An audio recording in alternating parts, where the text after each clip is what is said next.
Olá, 203, professor Diego Vitelli falando, e hoje nós vamos começar um assunto novo. Vamos falar das principais hipóteses, vamos falar das principais sugestões de como a vida surgiu no planeta Terra. E não apenas isso, meninos, mas entender também como é que eu posso formar vida. Será que a vida ela surge a partir de matéria inanimada? Ou será que apenas um ser vivo é capaz de originar um outro ser vivo? Essa imagem eu acho ela bem interessante. É um cartaz de um filme, né, que fala justamente que a vida no planeta Terra surgiu por intervenção de alienígenas, o que eles chamavam no filme de arquitetos espaciais. Nós vamos ver que uma das correntes que tenta explicar como surgiu o primeiro ser vivo se baseia justamente nisso, que a vida no planeta surgiu a partir de vida extraterrestre. Será que isso está certo? Será que é errado? Então nós vamos investigar hoje todos os elementos importantes a respeito de origem da vida. Dito isso, atenção por favor, observa muito bem que o primeiro ponto que precisamos analisar é a diferença entre abiogênese e biogênese. Observa, vamos começar pela abiogênese. Você pode chamar de abiogênese ou você pode chamar de geração espontânea. De acordo com essa corrente, nós verificamos que a matéria bruta, a matéria inanimada, a matéria sem vida, ela é capaz de constituir espontaneamente vida. A matéria bruta, a matéria inanimada, a matéria sem vida, sendo capaz de constituir matéria viva, sendo capaz de constituir ser vivo. Diego, então, quer dizer que, de acordo com os defensores da abiogênese, todo e qualquer objeto inanimado, um objeto sem vida, poderia constituir uma forma de vida? Será que uma caneta ela pode formar seres vivos? Será que o quadro da sala de aula pode constituir vida? É, porque caneta, o quadro, a carteira da sala de aula representam matéria bruta, representam matéria não viva. E será que realmente isso acontece? Será que a matéria sem vida é capaz de formar matéria viva? Bem, vamos investigar. Na época dos defensores da biogênese, eles tinham até receitas de produção de ratos. Aqui nós temos a célebre receita de Hellman. Hellman, olha só o que Hellman fez. Hellman defendeu a ideia que se você pegasse um conjunto de roupas sujas e misturasse alimento, como é o caso do trigo, misturasse esse trigo às roupas sujas, tá? Deixando isso em um ambiente úmido e sombrio, um ambiente escuro, depois de um certo intervalo de tempo, ocorreria a formação de uma ninhada de ratos. Hellman, defensor da biogênese, acreditava que a matéria bruta, atenção, que a matéria bruta, roupa suja, era capaz de constituir os ratos. Logicamente, por toda a informação que você tem acesso, você sabe que isso não é verdade. Você sabe que a roupa suja não tem essa habilidade. A roupa suja, a matéria bruta, não tem a habilidade de formar os ratos, matéria viva. Você sabe muito bem que esses ambientes úmidos e escuros são perfeitos para os ratos. Os ratos encontraram ali a roupa, que seria uma espécie de abrigo, e encontraram também alimento. Esses animais, quando percebem que há uma boa oferta de alimento e uma condição do meio propícia a eles, eles se reproduzem. Eles realizam o mecanismo de reprodução. Então, olha, já estou até te dando aqui uma dica, né? Você já está conseguindo perceber que apenas vida é capaz de formar vida. Então, os defensores da abiogênese acreditavam que a roupa suja era capaz de constituir uma ninhada de ratos. Muito bem. Dito isso, nós temos um outro experimento interessante, que é o experimento de Needham. Atenção 203. Hellman e Needham são abiogenistas. Eles acreditam que a matéria bruta é capaz de formar matéria viva. A matéria bruta sendo capaz de constituir matéria viva. Para Needham, se você pegar, por exemplo, um recipiente, colocar nesse recipiente um caldo, como se fosse uma sopa, ok? Aquecer esse material e depois de um certo tempo resfriar, olha só como esfriou, né? Não está mais em temperatura de ebulição, não está em alta temperatura. Needham percebeu que esse caldo essa sopa era capaz de formar vida. Observa como a sopa contaminou. Veja que cada elementozinho desse em amarelo no recipiente é uma forma de vida que foi constituída. Então, para Nida, essa sopa, matéria bruta, sendo capaz de formar seres vivos no seu interior, tá? Representa um caso de abiogênese. Então, repara muito bem aí 203.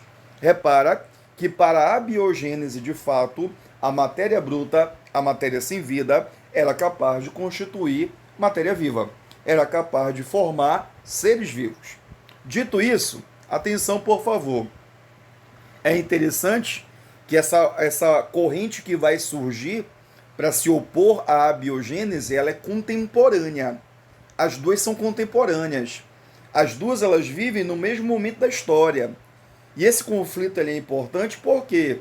Porque a partir desse conflito nós vamos chegar ao que de fato é verdadeiro. Ok? Então, nesse momento da história que nós temos a abiogênese, também surgiu a biogênese. Repara muito bem, 203. A biogênese diz que a matéria viva, seres vivos, são capazes de originar outros seres vivos. Observa que para os defensores da biogênese, apenas vida forma vida. Apenas ser vivo é capaz de formar ser vivo. E verifica que isso vai acontecer, meninos. Verifica que isso vai ocorrer graças ao processo de reprodução. Não vamos longe. Qual é o objetivo da reprodução? Qual é a intenção da reprodução? Não esqueça que reprodução é um mecanismo de perpetuação da espécie. Dos seres vivos mais simples aos seres vivos mais evoluídos, todos apresentam um mecanismo reprodutivo. A ideia da reprodução é que aquela espécie não suba do planeta, que aquela espécie continue ocorrendo no planeta. Então, veja que nós temos um ponto aí de divergência, né? Para os defensores da abiogênese, a matéria bruta forma matéria viva. Para os defensores da biogênese, apenas vida forma vida através da reprodução. Nós percebemos, 203, que dois cientistas foram importantes para confirmar que, de fato, o que acontece é a biogênese. Quem? O primeiro que você precisa tomar cuidado é justamente Redi. Aqui o nome dele, ó. Francesco Redi. Redi fez um experimento interessante, onde ele ele trabalhou com recipiente aberto e trabalhou com recipiente fechado. Verifica que quando o Redi coloca um pedaço de carne no recipiente aberto, ele percebe que com o passar do tempo essa carne, matéria bruta, está formando um conjunto de larvas. Repara bem, muito bem, olha só. Então, em vidro aberto, em recipiente aberto, essa carne, matéria bruta, sem vida, foi capaz de constituir, depois de um certo intervalo de tempo, foi capaz de constituir as larvas. Foi capaz de formar larvas. Então, quer dizer, Diego, que a biogênese está certa mesmo? Será que essa carne, matéria bruta, forma mesmo as larvas, matéria viva? Vamos ver o que acontece agora quando o Redi tampou o recipiente, ó. Quando o Redi tampa o recipiente, veja, a carne está dentro do recipiente, tudo bem? E verifica que com o passar do tempo, ó, o recipiente permaneceu fechado e essa carne não foi capaz de formar as larvas. Essa carne não foi capaz de constituir as larvas. Nós sabemos que, na verdade, não é a carne que está formando as larvas. Em recipiente aberto, as moscas entram em contato com a carne, as moscas se alimentam dessa carne e depositam os seus ovos na carne.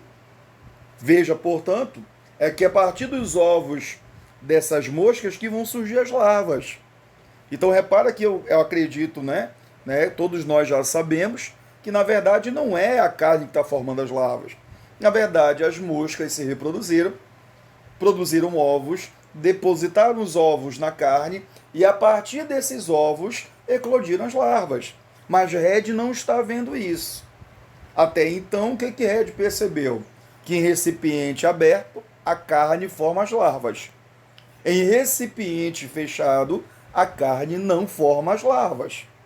Redi ainda não tinha conseguido visualizar que, na verdade, quando ele tampa o recipiente, ele está impedindo a entrada das moscas. E como as moscas não conseguem entrar, logicamente, elas não vão conseguir depositar os seus ovos. Dito isso, né, os abiogenistas tiveram uma reação. Olha só, Red, sabe por que a carne não formou as larvas no momento que você tampa o recipiente? Porque, Red, quando você tampa o recipiente, você está impedindo a entrada do princípio vital. Para os abiogenistas, ocorria um princípio vital no ar, uma força divina no ar. E essa força permitia que a matéria bruta, carne, fosse capaz de constituir matéria viva, as larvas. Então, quando o Red tampou o recipiente, o Red ele impediu a entrada do princípio vital. Diego, o Red conseguiu contra-argumentar a respeito desse princípio vital? Filhão, o Red se encheu de interrogações. Como assim? Como é que eu vou conseguir provar se existe ou não esse princípio vital, se é algo muito pequeno, microscópico, eu não consigo ver? Será que de fato existe esse princípio vital? Será que realmente a matéria bruta ela é capaz de formar vida na presença do princípio vital? Na presença do princípio vital, será que isso é mesmo verdadeiro? Pois é, meninos, Red não conseguiu provar. Red não conseguiu provar biogênese porque ele não conseguiu nenhuma informação, ele não conseguiu realizar nenhum experimento que conseguisse provar a ocorrência ou não desse princípio vital. Então, atenção 203. Se aparecer numa alternativa de questão que os experimentos de Red foram conclusivos, que ele conseguiu provar biogênese, não. Ele não conseguiu provar biogênese. Ele não foi capaz de provar biogênese, porque ele não soube explicar a respeito do princípio vital. Então, Red não foi conclusivo para a biogênese. Bem, mas além de Red, surgiu um outro cientista que prova biogênese. E quem consegue provar é justamente Louis Pasteur. Foi Pasteur que desenvolveu uma técnica que até hoje nós utilizamos, né? Quando você compra um leite líquido, por exemplo, em um supermercado, consta na embalagem que aquele leite é pasteurizado. Pasteurizado. Então, Diego, foi Pasteur que desenvolveu a técnica de pasteurização? Sim. E o que representa isso, Diego? Atenção. A pasteurização representa um conjunto de aquecimentos e resfriamentos feitos de uma forma brusca. Eu aqueço a uma temperatura absurda e resfrio. Eu aqueço a uma temperatura absurda e resfrio a uma temperatura muito baixa. A ideia por trás disso é matar qualquer possibilidade de vida sensível ao calor e matar também vida sensível ao frio. A ideia, meninos, era constituir um material estéril, um material livre de contaminação.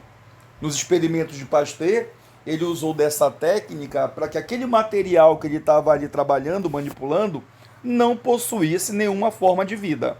Não possuísse nenhuma forma de vida prévia. Então, pelo aquecimento, ele mata o ser vivo ali presente, sensível ao calor.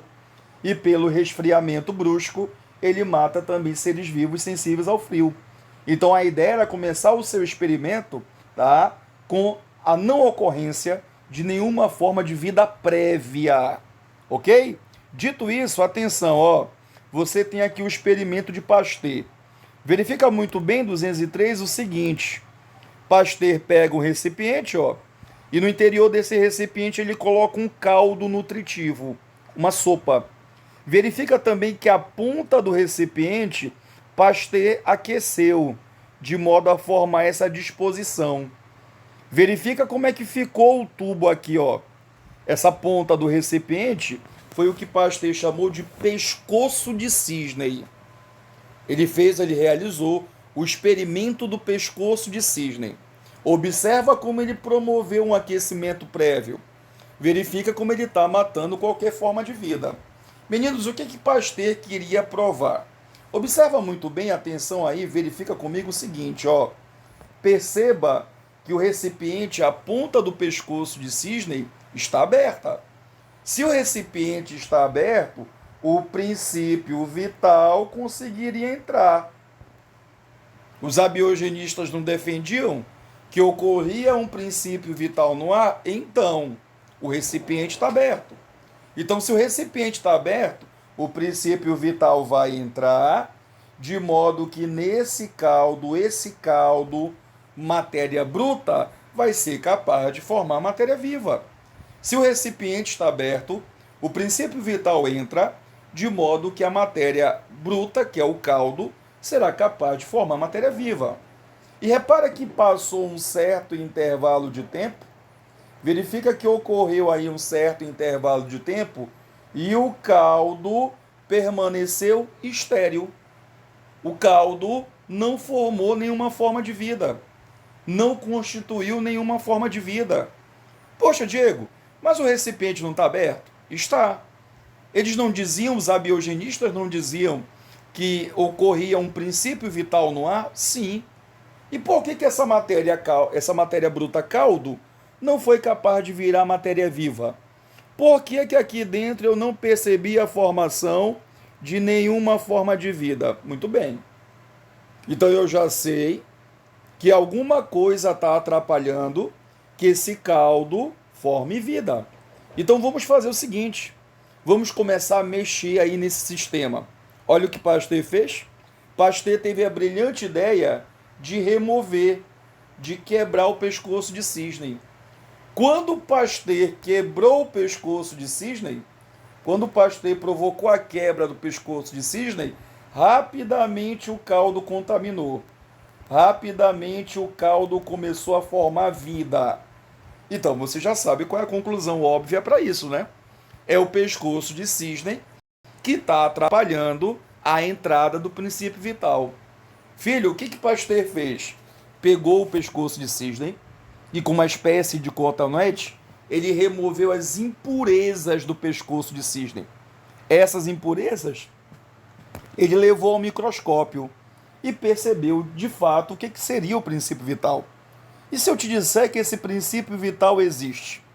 O princípio vital existe, mas não é nenhuma força inanimada presente no ar. Na verdade, Pasteur descobriu que o princípio vital ele representa um conjunto de micro-organismos.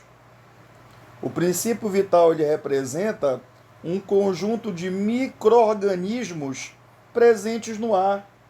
Até então, a ciência desconhecia que existia um mundo microscópico de seres vivos, que a gente não consegue ver. Pasteur foi beneficiado pelo momento que viveu de um maior desenvolvimento dos microscópios.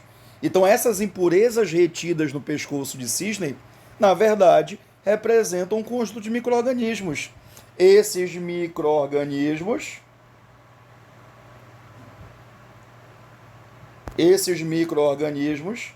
se alimentavam do caldo, se alimentavam da sopa, originando novos micro-organismos. Olha aí, filho. Repara muito bem. Então, 203, se vida está formando vida, isso não é a biogênese. Isso representa a biogênese. Então, Pasteur consegue provar a ocorrência da biogênese. Apenas vida é capaz de formar vida através da reprodução. Ok? Tudo bem? Então, olha, qualquer dúvida que você tenha, as nossas redes de comunicação estão abertas. Você pode me perguntar e até a próxima videoaula, se Deus quiser, onde nós vamos continuar a segunda parte desse assunto. Tudo bem? Um abraço para todos e fique com Deus. Até a próxima videoaula.